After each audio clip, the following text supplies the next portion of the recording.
Do, re, mi, fa, sol, la, ti, do.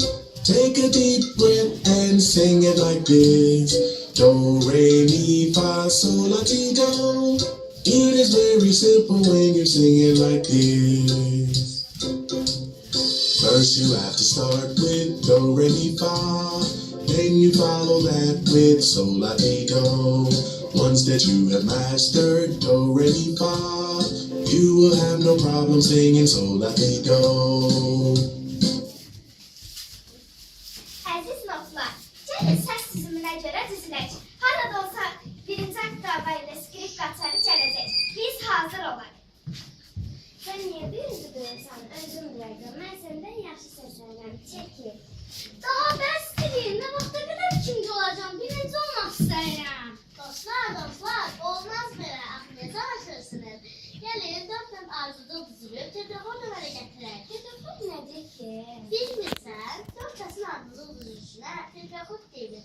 Yəni, do, re, mi, fa. Dayanın görüm, səs düzüm mənəm. Məndən başlamalıdır. Bilirsiniz niyə? Çünki skript qaçanın ən yaxın dostuyam. Onunla birlikdə not etini ikinci xəttini eləmişdim. Çəkilin görüm. Notlar, gəlin biz də ardıcıl düzlər. Belə daha yaxşıdır. Axı ki, mən də çil səslənirəm. Mən yerimdən heç də narazı deyiləm. Ancaq səs düzümünün zirvəsini tuturam. Hamını yuxarıdan seyredirəm.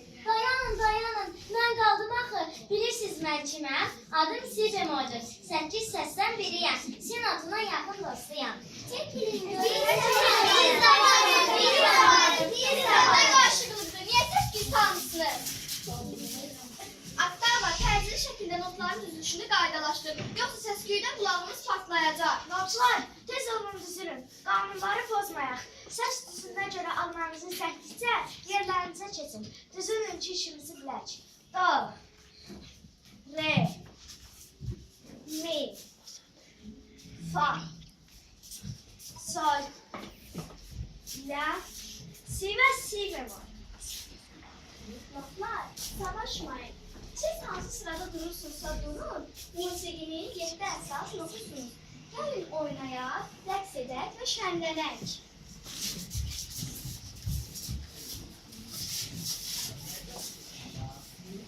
Мы вас не слышим!